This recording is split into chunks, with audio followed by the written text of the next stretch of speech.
Hi everyone, in this chapter section we are going to take a look at the electrochemistry. You are going to learn about the chemistry of transferring of electron for the next 2 weeks, and here are the list of topics that will be covered and including the learning outcome for each chapter section. First, we are going to take a look at the reactions that involved with transferring of electron, which what we call redox reactions. You can read more detail of this chapter section from the OER textbook, chapter section 18.1. The redox reaction, or also known as oxidation reduction reactions, involve transfer of electron from one reactant to another. An example of redox reaction is the formation of rusting on nail. For example, if you have iron nail, when iron nail react with oxygen, it's going to involve with the transfer of electron that form iron oxide, which is the red color that coated on the iron nail. In order to determine how the electron transfer, I'm going to assign the charge for each of the element in the compound. Iron solid is pure element in its standard state, would have the charge of 0. Same as for oxygen as well, the charge of oxygen would also be 0 because of it's the free element. But if you look at the compound iron oxide, in order to determine the charge of iron, we will need to determine the charge of oxide, which what we know. Oxygen is in the main group element, group 6A or group 17 has a charge of -2. But we have 3 oxygen, therefore total of the oxygen part would be -6. So this part right here would be -6, but each oxygen is -2. Therefore, to make this compound to be neutral, the 2 iron have to be +6 in order to balance it. Therefore, in this case, if you have 2 iron is +6, therefore each iron would be +3. Now, if you're looking at how the charge change, you will see how the electron is transferred. For example, if you compare between iron 0 go to iron 3+, in this case, we know that iron is losing electron because it becomes more positive. Again, electron is negative. When it's losing negative, the result would be positive. Where does the electron going to? Well, this electron from iron will actually go to oxygen. In this case, oxygen is the one that accepts the electron. So therefore, in this case, when oxygen accepts electron, then the oxygen becomes the negative charge. So in this case, you will see that electron transfer from iron to oxygen. This is similar to the acid-base conjugate pair that we learned from the acid-base chemistry. However, we are going to take a look at the conjugate pair of the transferring of electron. In this case, the iron to the iron 3+ would be the conjugate pair, versus from oxygen to oxygen 2-, that would be another conjugate pair. And we call half of the reaction, which is from iron 0 to iron 3+, because iron losing electron, we call this half reaction oxidation. And the other half of the reaction, because iron losing electron and there should be something else receiving it, and we know in this case oxygen is the one that receiving the electron from iron. Therefore, the reaction that oxygen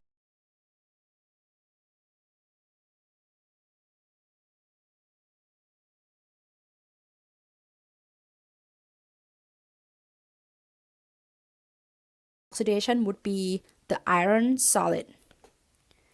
And we say that the iron solid undergo oxidation, so the iron solid is being oxidized.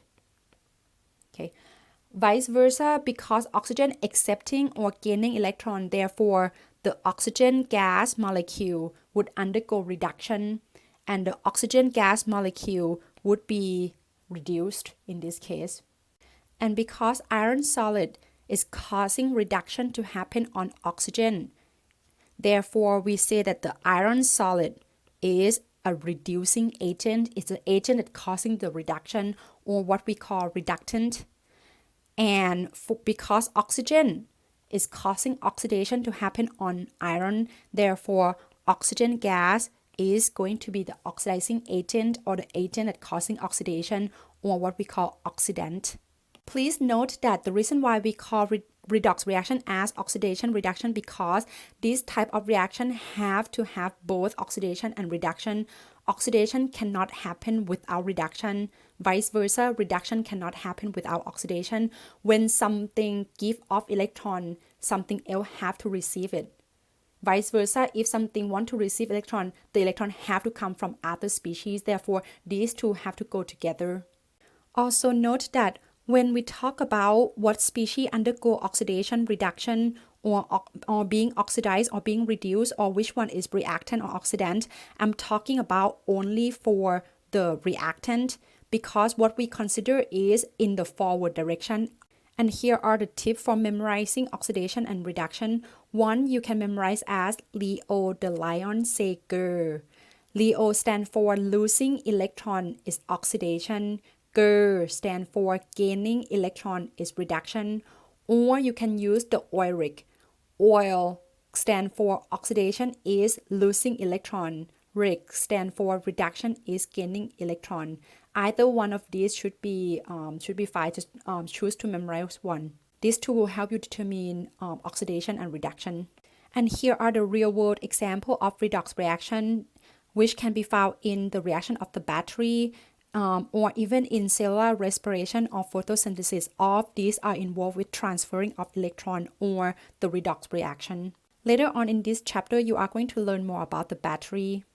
And for the transferring of electron in cellular respiration and photosynthesis, you are going to learn more in detail about this in biology class, or if you are taking biochemistry, you're going to learn more about that as well. Because the redox reaction is involved with the transferring of electron, therefore we will need to learn how to determine how the electron flow, which one is most likely to lose electron and which one is most likely to gain electron. From Chem 122, you'll learn about two types of chemical bonds. One is the ionic bond and the other is the covalent bond. And these two types of bonds are the bond that present in ionic compound. Right, and the other one, covalent bond, is present in molecular compound.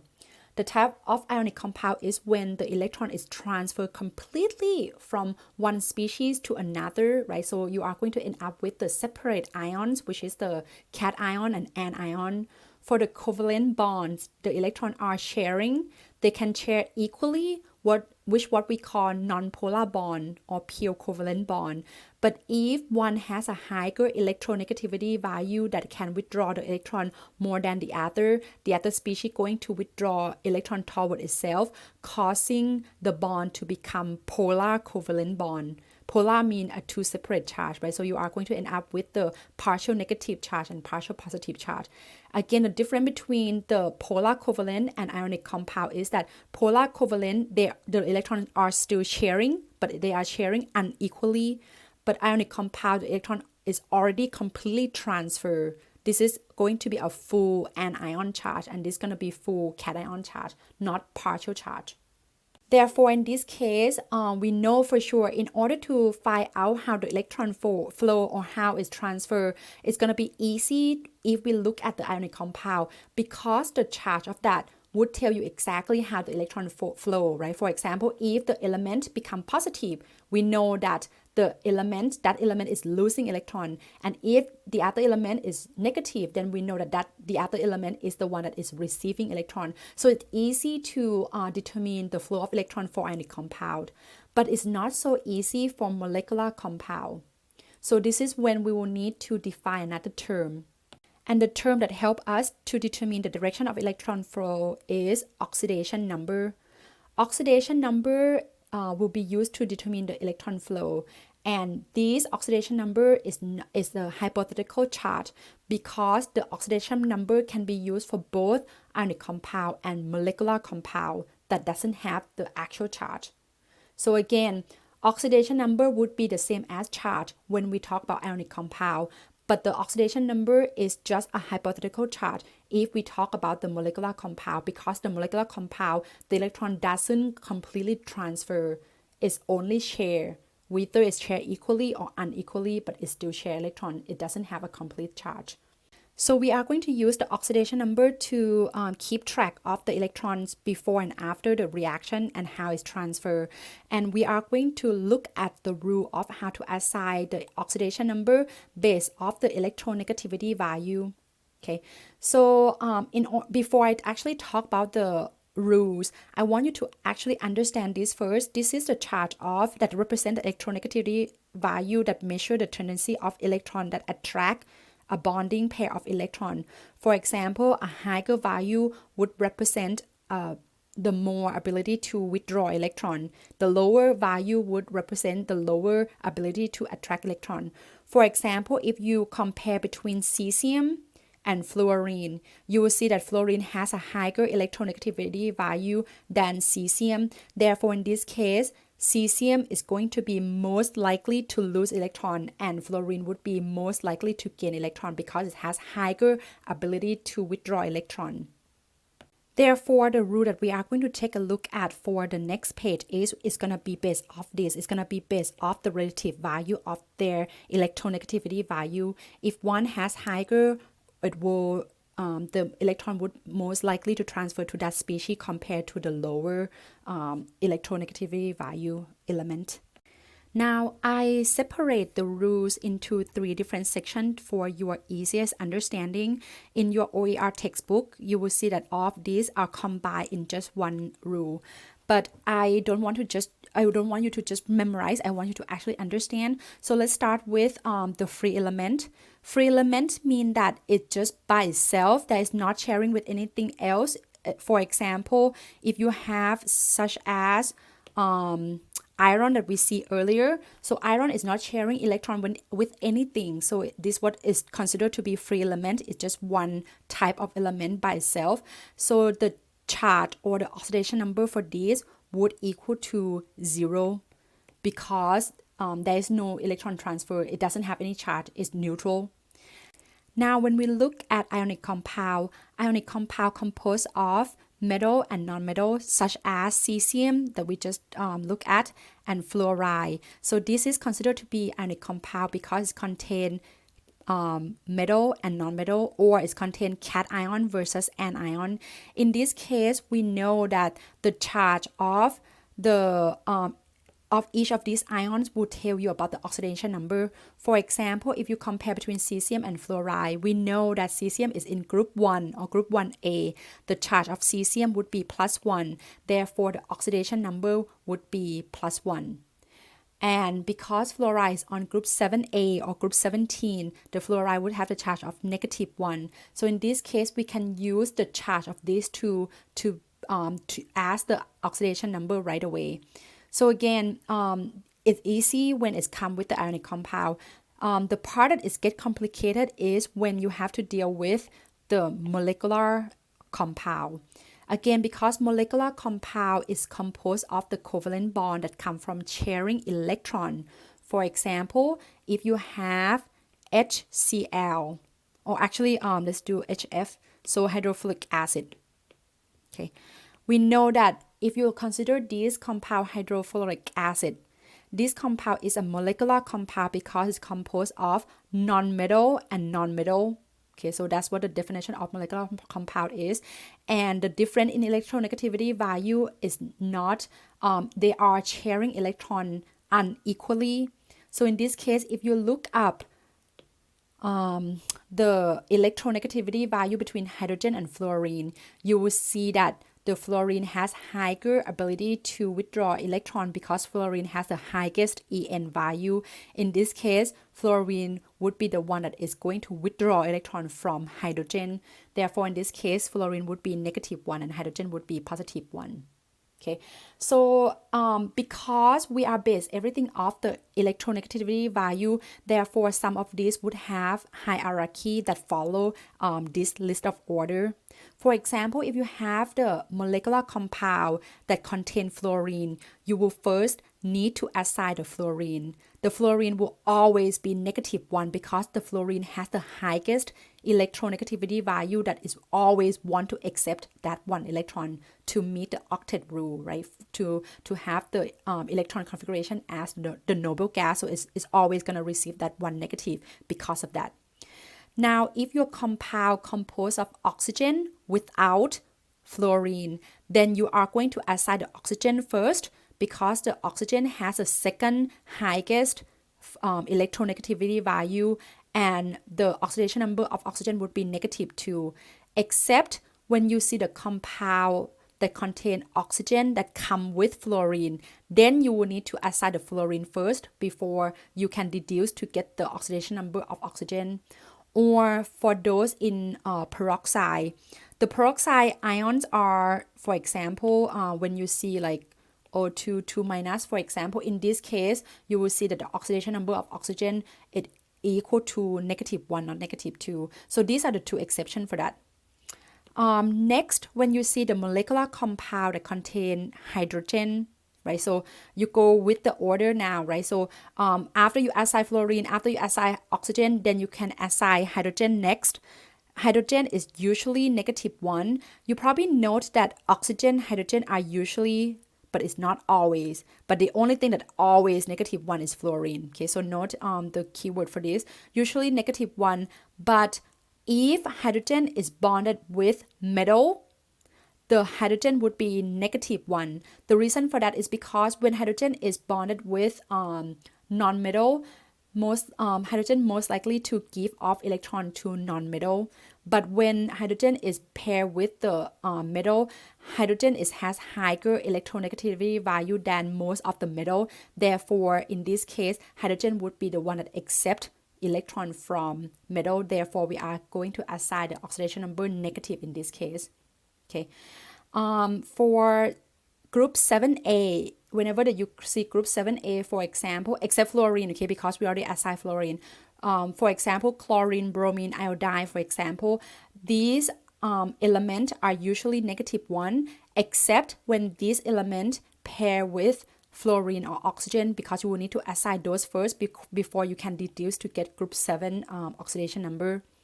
And note that whatever you do, when you add the oxidation number together for the neutral compound, the overall oxidation number have to equal to 0. So similar to charge, right? These two add up have to equal to 0. Same thing for ionic compound as well. Whatever you do, right? The overall oxidation number add up have to equal to 0 for the neutral compound.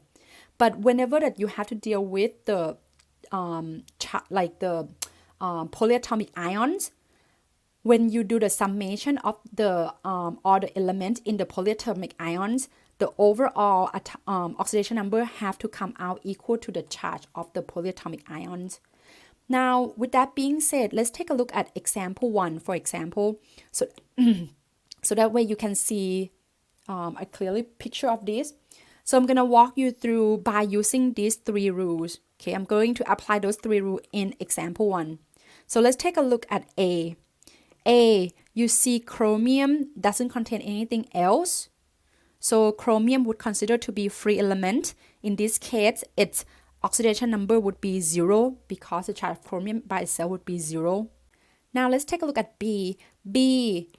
We consider B as molecular element because this element come as a molecule. So in this case, the sulfur subscript 8 is still considered to be an element, not a compound. Therefore, in this case, it's going to fall into the first rule, right? Because it's element, therefore, the oxidation number of sulfur would be 0. Okay, whether it's atomic element or molecular element, as long as it's just one type of element, the oxidation number will always equal to 0.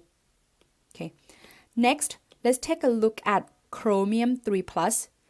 This one, you already see that it have one element, yes, but it's actually give you the charge.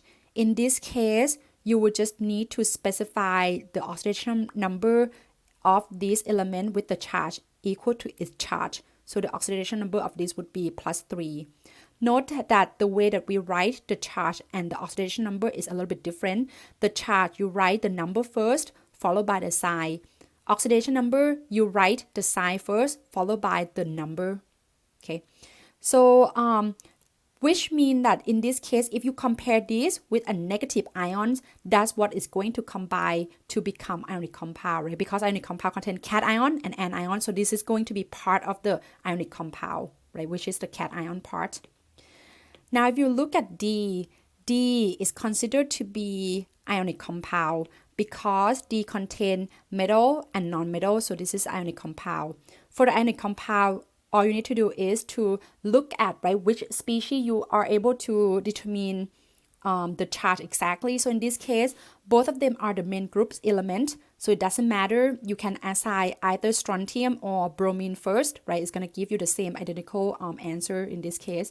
For strontium, strontium is in group 2 or group 2A. The oxidation number of strontium would be +2.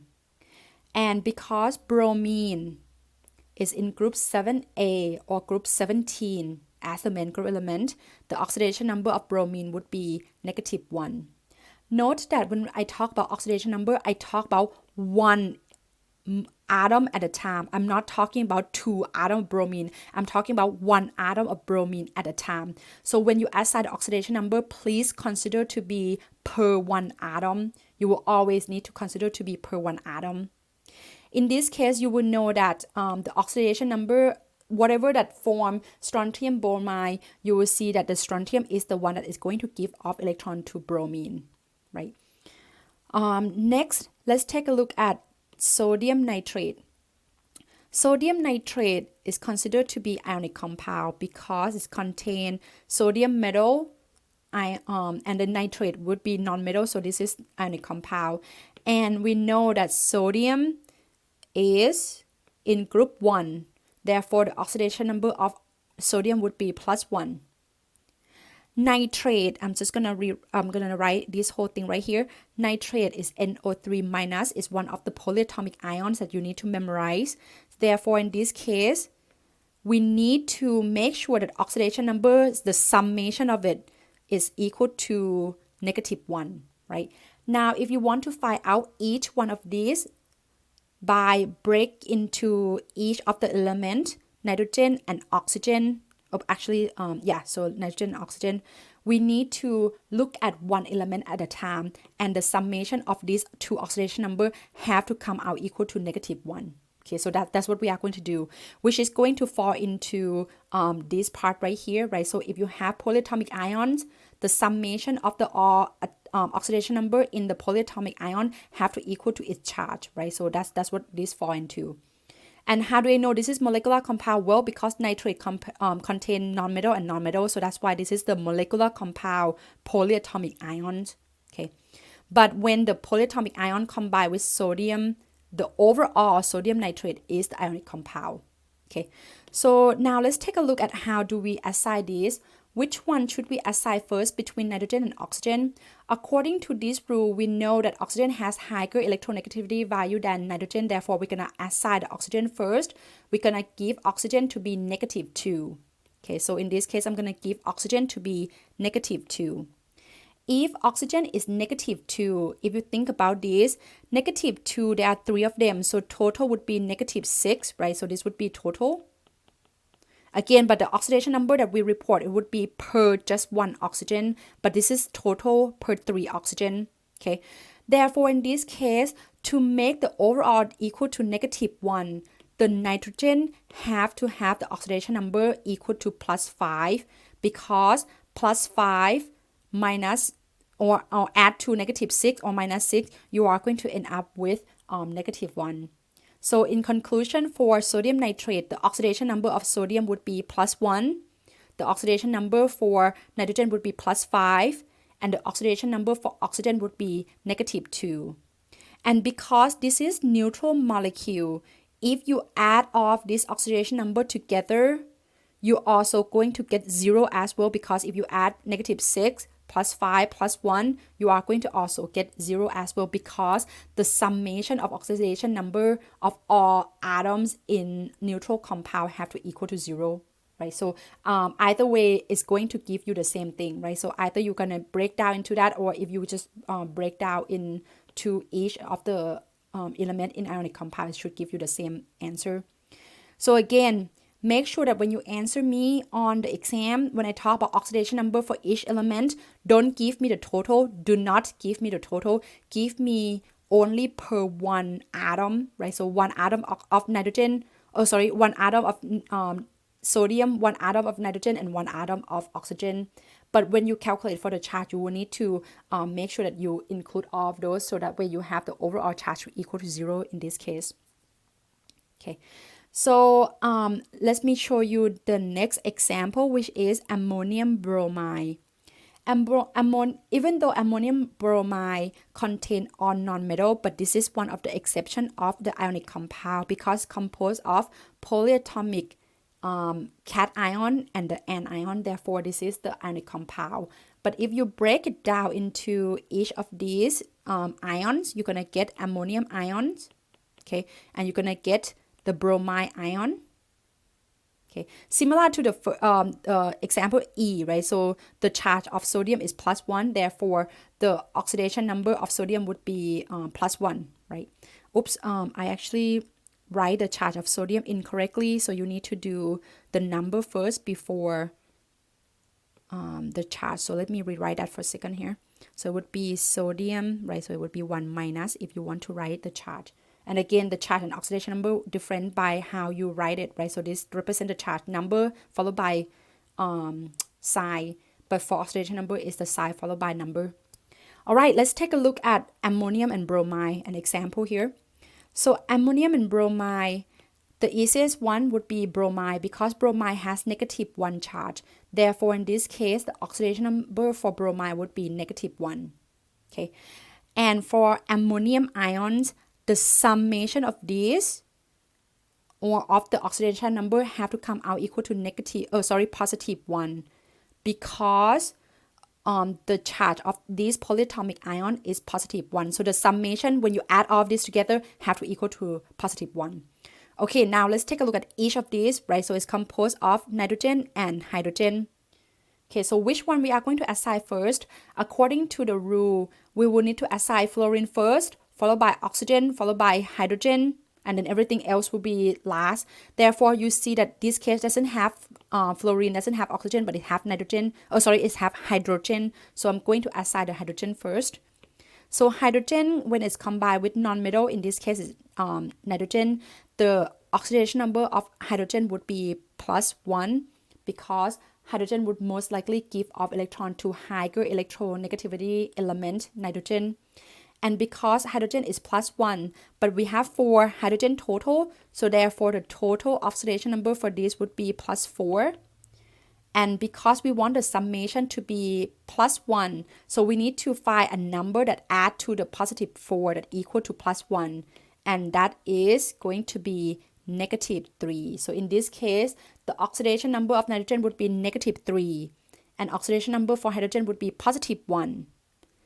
And the overall would be +1, right? Because you do -3 plus 4 total of hydrogen, it would be +1, add to -1, it becomes 0 because this compound is neutral. Okay, so let's pause the video for a second to complete an example G, H, I, and J. Okay, so after you finish, you can resume the video. Now let's check your answer with my answer. So let's take a look at example G. Example G, we have sulfur and oxygen. So this one is molecular compound because contain nonmetal and nonmetal. So this is molecular compound. Okay, same thing for example H as well. This is also molecular compound because contain all nonmetal. Same thing for I as well. This is molecular compound. J is also molecular compound. Therefore, we are going to have to look at hierarchy rule right here, right? So we're going to follow this rule right here. So let's take a look at SO3. Okay, so sulfur trioxide. Sulfur trioxide contains oxygen. Oxygen has higher electronegativity value, so we're going to assign oxygen first. Oxygen usually is -2 if it's not combined with fluorine. Therefore, oxidation number would be -2. And because we have 3 oxygen, therefore the total of 3 oxygen would be -6. Okay. In order to make this molecule to be neutral, therefore sulfur oxidation number have to be +6. Okay. Because this +6 need to balance with the total oxidation number total, right? So this is the total. But again, when you report to me, you report only per one atom. Okay, so you report oxidation number per one atom in this case. Okay, next, let's take a look at HPO4. Okay, so HPO4, which one do we need to assign first? According to the rule, we need to assign oxygen first, followed by hydrogen, and then phosphorus would be the last. Oxygen in this case would be -2 because there is no fluorine. Okay, and hydrogen would be +1 because all of these are non-metal. Okay, in this case, if you look at it, we have 4 oxygen, -2 times 4, total would be -8. Okay, hydrogen, we have 3 of them, so total would be +3. What should be the oxidation number for phosphorus in this case? Well, the overall have to equal to 0. So in order to calculate for the oxidation number of phosphorus, you can set up the overall oxidation number equal to 0, which is going to equal to -8 from oxygen plus +3 from hydrogen, and then plus the unknown phosphorus oxidation number. You can rearrange this equation. You are going to get oxidation number for phosphorus equal to +5. And if you add all of this oxidation number, again, you are going to get the total of 0 because 5 plus 3 plus 8, plus -8, right, equal to 0. So that makes sense. So therefore, in conclusion, for this compound, oxidation number for oxygen would be -2, for hydrogen would be +2, for phosphorus would be +5. Okay. Next example, F2O. Okay, so F2O, fluorine and oxygen. Fluorine has higher electronegativity value than oxygen. Therefore, we're gonna assign fluorine first, followed by oxygen, right, according to this rule. And because fluorine is most likely to attract electrons, so the oxidation number for fluorine would be -1. And because there are total of 2 fluorine, therefore it would be -2 total. In this case, we have only 1 oxygen. In order to make the overall oxidation number to be 0, the oxidation number for oxygen in this case would be +2, right? Because +2 will balance the -2 from fluorine. Therefore, the overall would be 0 as this is a neutral compound. Again, oxygen is usually -2, but not always, because when it's paired up with fluorine, it can be other type of charge as well. Okay, because fluorine has higher ability to withdraw electron from oxygen. So in this case, when fluorine paired up with oxygen, oxygen is most likely to give its electron to fluorine. Now let's take a look at example J. Example J, we have many elements. We have carbon, hydrogen, oxygen, and chlorine. I'm going to follow this rule here because this is molecular compound. We are going to assign oxygen first, followed by hydrogen, and then followed by group 7A, which is chlorine, and then carbon would be the last. Okay, so I'm going to go ahead, assign oxygen in this case, it would be -2, right? Hydrogen paired up with all the non-metal would be +1, and because there are 5 of them, so total would be +5 total. Okay, and chlorine is in group 7A, it would be -1. Okay, now last one is the carbon. Okay, so what is the oxidation number of carbon then? Oxidation number of carbon, and hey, there are 2 of them too. So you need to make sure that you actually account for the 2 carbon as well. So what I'm going to do is I'm going to set up the same way that I set up in section H. Okay, so this molecule is neutral molecule. Therefore, the overall oxidation number have to come out equal to 0, right? So I'm going to set up this overall equal to 0. And this 0 come from the fact that you are adding -2 from oxygen together with 5 hydrogen together with 1 chlorine, -1. And then you are adding 2 carbon to it. Okay, if you solve for this equation here, what you can do is add all of this together and then change this number into what do you call, like swap this number to the other side of equation and then divide the number by 2, right? Because you need to get rid of the 2 carbon there. You are going to get carbon oxidation number equal to -1. Okay, so each carbon is -1. So, but we have 2 carbon, so that means the total would be -2. If you think about this, you have -2 from carbon, add to -1, right? Add to -2, total would be -5, and plus 5, the overall would be the neutral compound. So in conclusion, for J, the oxidation number for oxygen would be -2, for hydrogen would be +1, for chlorine would be -1, and for carbon would be -1. Now we are going to put all the things that we learned previously together to help us determine the redox reaction in this case. So if you think about the redox reaction here, you will need to look at how the electron transfer. Therefore, we're going to use the oxidation number to keep track of electron transfer. So example 2, we are going to determine which redox reaction, which equation is the redox reaction. And if it's redox reaction, then we are going to determine which species is being oxidized, or which one is undergo oxidation, which one is undergo reduction, or what we call reduced species. And then we are going to determine oxidant, or the oxidizing agent, or reductant or reducing agent as well. So let's take a look at A. Okay, from the previous page, we learned about how to assign oxidation number, and that would be the first step that you will need to do. Lithium is the free element. The oxidation number of lithium would be 0. Chlorine is also the free element as well. Chlorine would have oxidation number equal to 0. Lithium chloride contain metal and non-metal. Therefore, this is the ionic compound. In order to find out oxidation number, you will need to find out the charge of each of those 2 cation and anion from the metal and non-metal. Lithium is in group 1A. Therefore, oxidation number of lithium would be +1. Chlorine is in group 7A or 17. The oxidation number would be -1.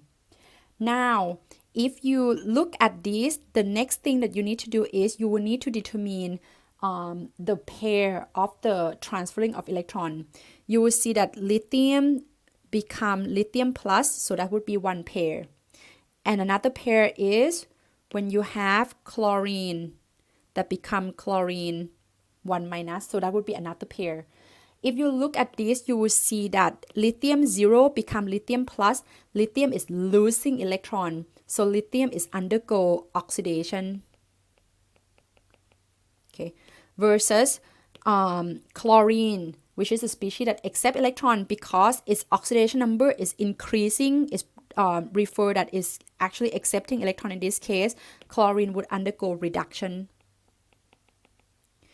Now, once you are able to determine which one is reduction, which one is oxidation, then you should be able to know, right, or determine species that undergo that is oxidized species and species that is reduced species.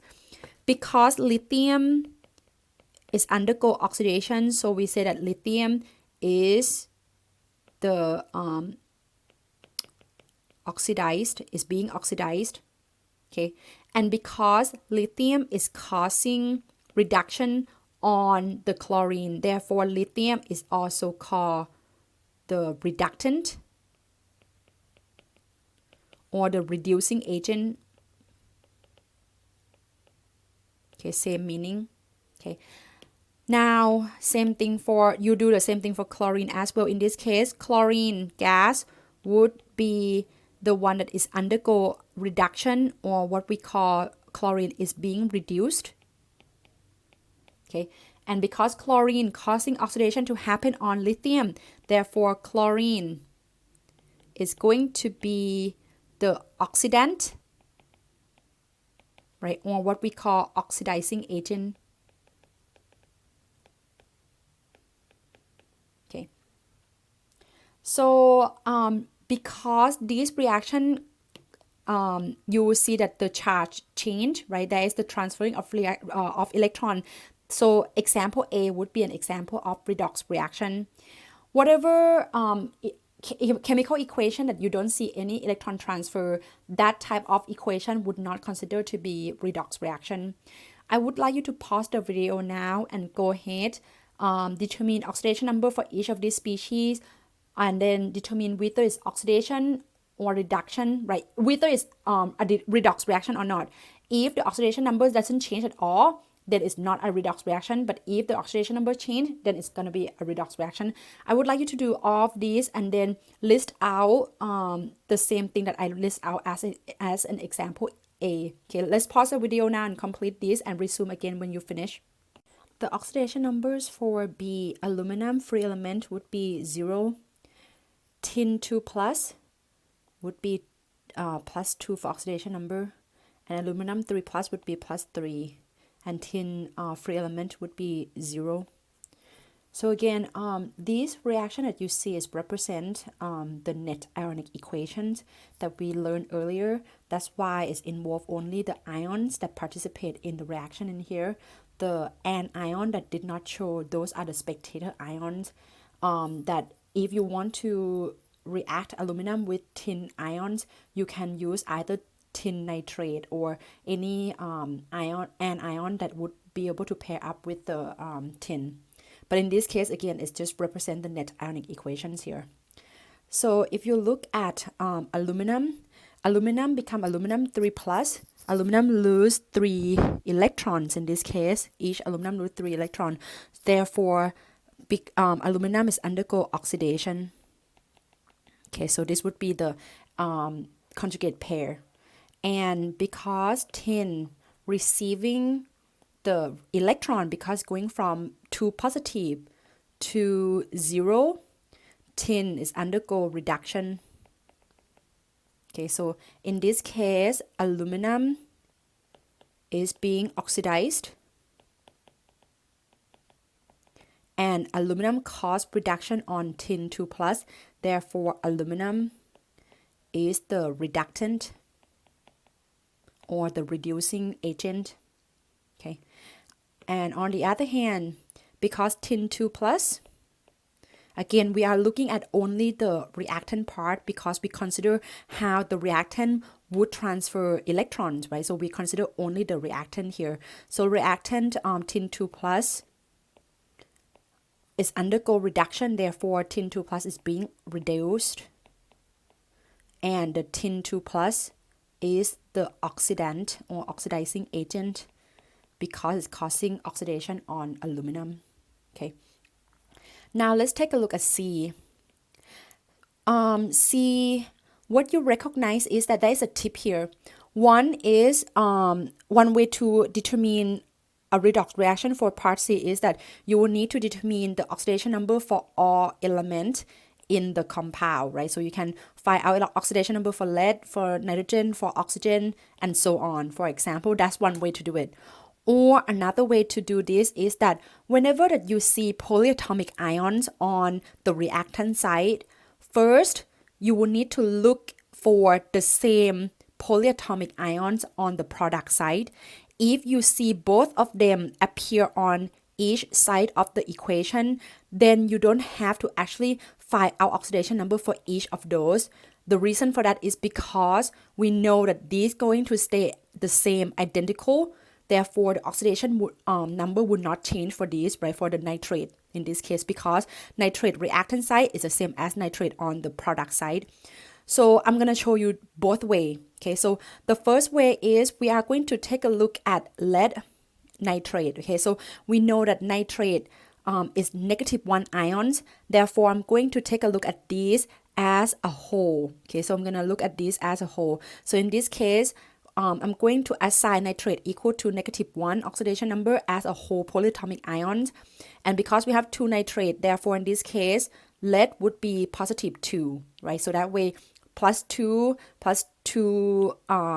times -1, right, equal to 0, right? Because overall have to be 0. I'm going to do the same thing. Lithium chloride is ionic compound, so I'm going to assign both. Lithium is in group 1, so +1. Chlorine is in group 7A or 17 is -1. Do the same thing for these. Lead chloride is also ionic compound because we have metal and non-metal. In this case, you need to assign the chlorine first because it's the main group element. right? So we will know the charge of chlorine. Chlorine is in group 7A, so it's going to be -1, but there are 2 chlorine, right? So 2 times -1 is equal to -2. Therefore, lead have to balance that -2, so therefore lead would be +2 in this case.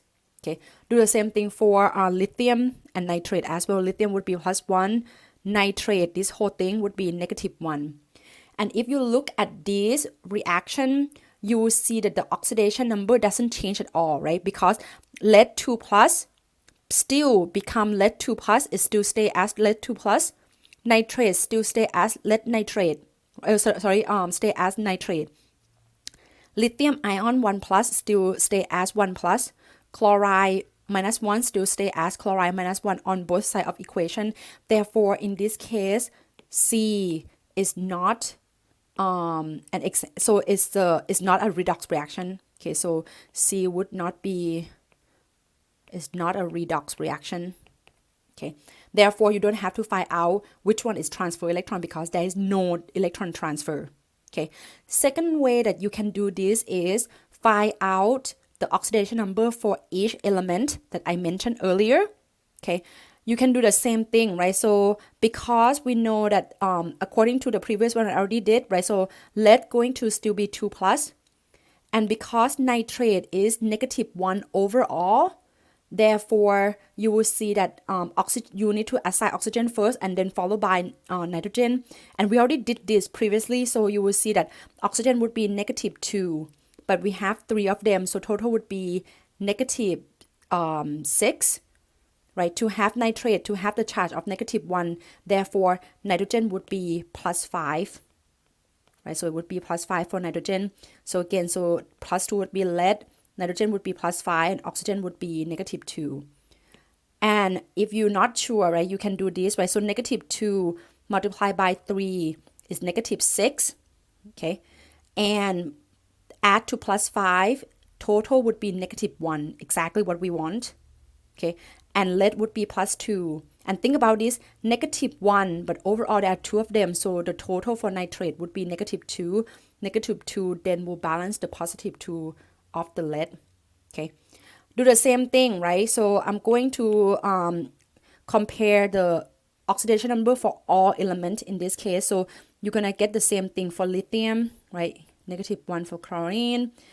Same thing for lead iodide as well. Lead chloride. You're gonna get +2 for lead and -1 for chloride. And same thing for lithium and nitrate as well. Lithium would be +1, and nitrate contain nitrogen and oxygen. You assign oxygen first, so it would be -2, and overall have to be -1, so nitrogen would be +5. And if you compare each element, you still see that it's gonna give you exactly identical answer, right? So no element changing their oxidation number. Therefore, this is not a redox reaction because nothing transferred the electrons.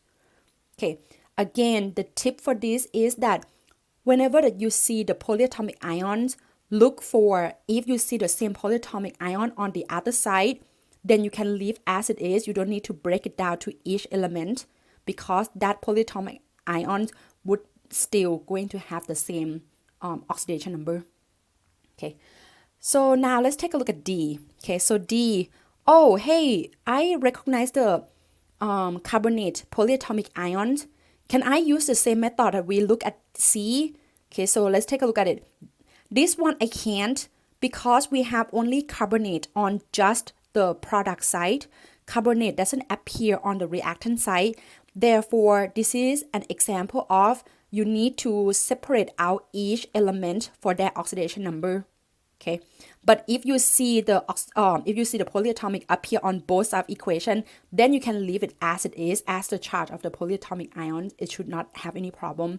But in this case, we can't because we have only one polyatomic ion on just one side. So we have to find out all the oxidation number for every element.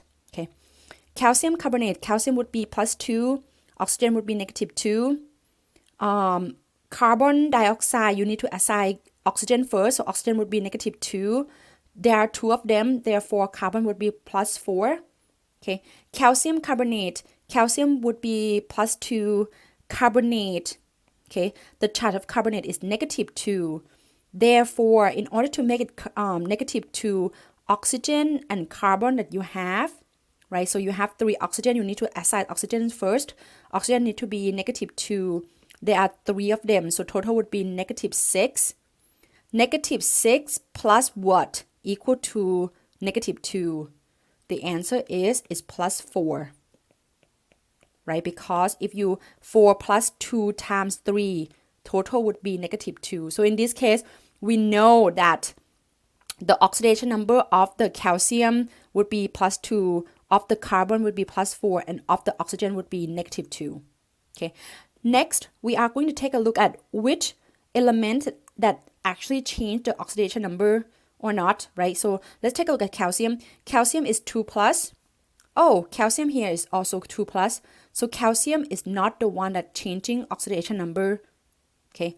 Now let's take a look at oxygen. Oxygen is -2. Oxygen here still negative. Oh, sorry. Oxygen here still -2. So oxygen doesn't change oxidation number. Okay. Carbon is +2. Carbon here is also +2. So carbon doesn't change oxidation number.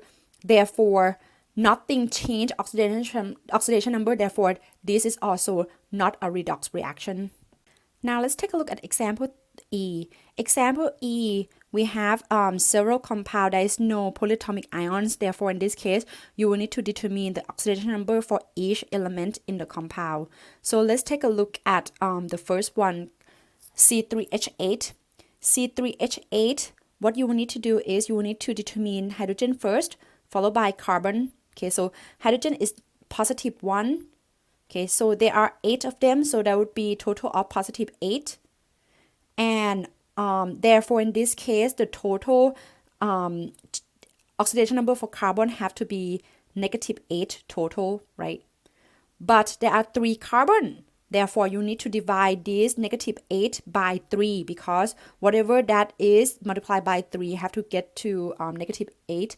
Therefore, in this case, oxidation number of carbon would be a -8 divided by 3. Okay, so again, because these two number, like this number multiplied by the subscript will give you the total or the overall oxidation number for carbon. But each carbon would be -8/3. Okay, each hydrogen would be +1, but the total in the compound would be +8. Again, when you report oxidation number for me, I want one atom, okay, not the total, but the total help you to determine the other element in the compound. Okay, oxygen is a free element, therefore the oxidation number will equal to 0. Okay, carbon in this case, we have carbon and we have oxygen. You will need to assign oxygen first, so -2 for oxygen. There are 2 of them, so total would be -4. Okay, therefore carbon would be +4 in order to make the overall charge of carbon dioxide to be neutral. Next, let's take a look at water. Okay, so water, doesn't matter which one you assign first, you can do oxygen, right, followed by hydrogen. So -2 for oxygen, +1 for hydrogen. But since there are 2 of them, so total would be +2, add to -2, overall would be a neutral water molecule. Therefore, in this case, if you separate between reactant and the product, okay, you will see that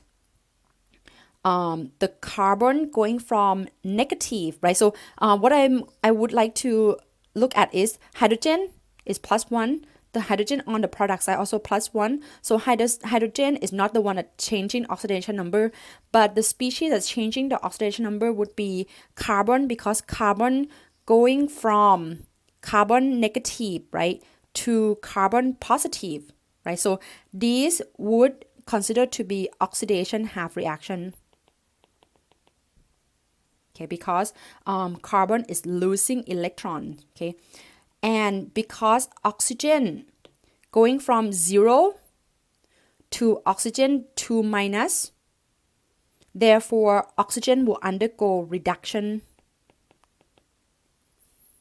Okay, so again, when you talk about what element that is being oxidized or what element that is being reduced, you can looking at the element, Okay, so because this compound contain more than one element, we are going to consider the element that is actually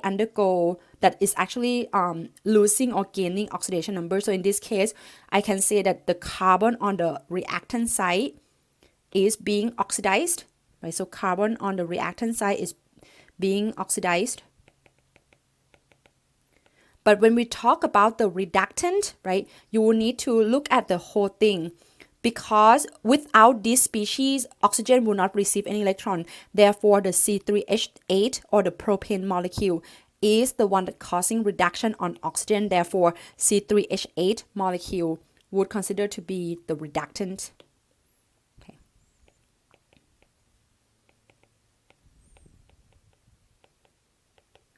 Now, if you're looking at which element, right, if it asks you for the element that is being reduced, we see that oxygen would be the one that is being reduced because undergo reduction is receiving electron, right, going from 0 to more negative.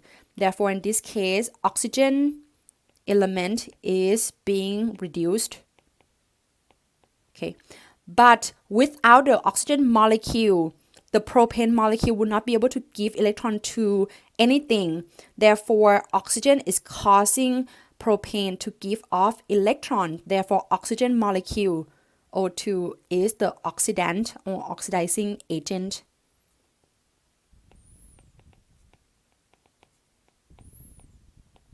Please practice more of this concept by doing the problems, the DIY problems on page 106.